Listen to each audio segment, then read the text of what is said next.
block we defending? 2 blocks. What block we defending? 2 blocks. What block we defending? 2 blocks. What block we defending? 2 blocks. Calling to report a suspicious person in my neighborhood. Hey, this is your fault!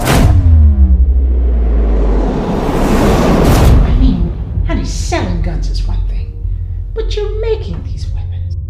We need this money.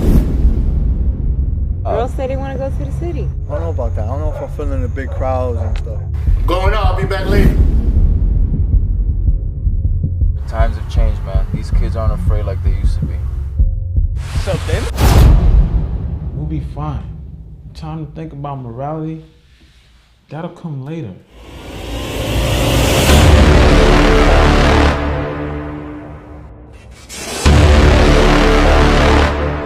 There's somebody following me. You ever been on a stakeout before, man? That's why your father named you Isaiah. This ain't a game. This is real life. Real people. Real hate. This is a war. 54-17.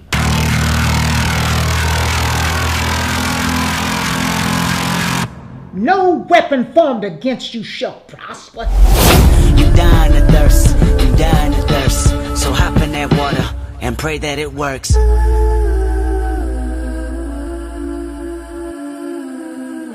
What block we defending? 2 block, baby.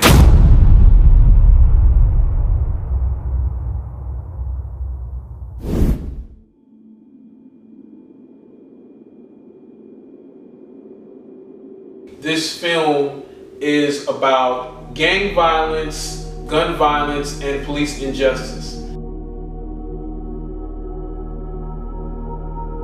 Isaiah's character is a young African-American gunsmith whose family is going through a huge amount of turmoil financially. His mom, played by the wonderful Jo Marie Payton, questions his career of choice. She's concerned that he's playing an accomplice to the death of many people. Isaiah begins to have visions, and in these visions are stories, 5 different stories. The Hooded Youth versus Neighborhood Watch, school shootings, new murder capital story, gang warfare, and narcotics. They all have to deal with different consequences regarding gun violence. And there's the one young man whose profession is to make firearms. He's the gunsmith. And while he's making his newest gun, he's watching real world events that are happening. And due to the fantastic elements of the story, he can actually control the outcome, and he has to make a decision. Does he want to continue with his profession knowing that what the outcomes are going to be, or does he want to walk away from that? And just because he walk away, does that necessarily mean things are going to work out the way he plans or not, is what the crux of the film is about. Isaiah is the key character of this entire film.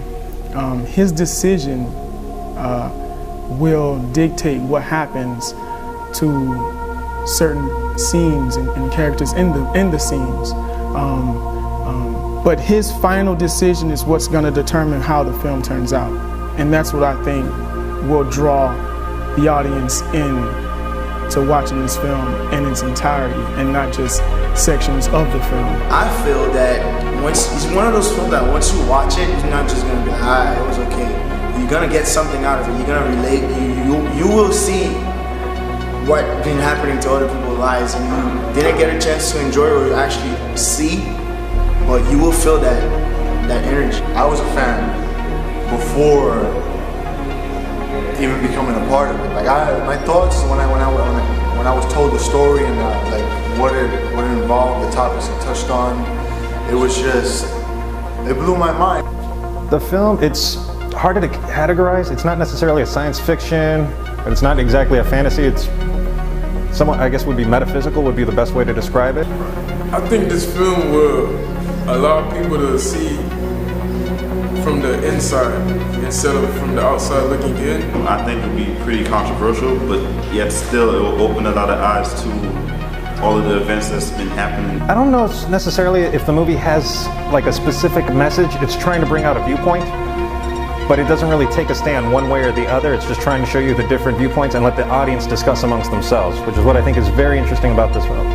It's not like it's trying to force an opinion down your throat. It's trying to start a conversation for the audience to discuss after the movie. 54:17, the name is derived from the Bible verse in the book of Isaiah, which states, "No weapon formed against me shall prosper."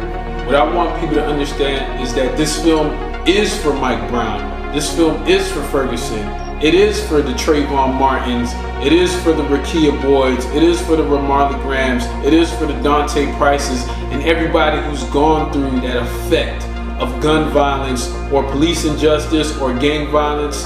This film is for this generation, made by this generation. This is going to be a journey that you go through with these characters. This is something that's started from a dream. This is something that started from a vision, something that started off from a pebble, and we trying to make it into a mountain. And we need your help to do that.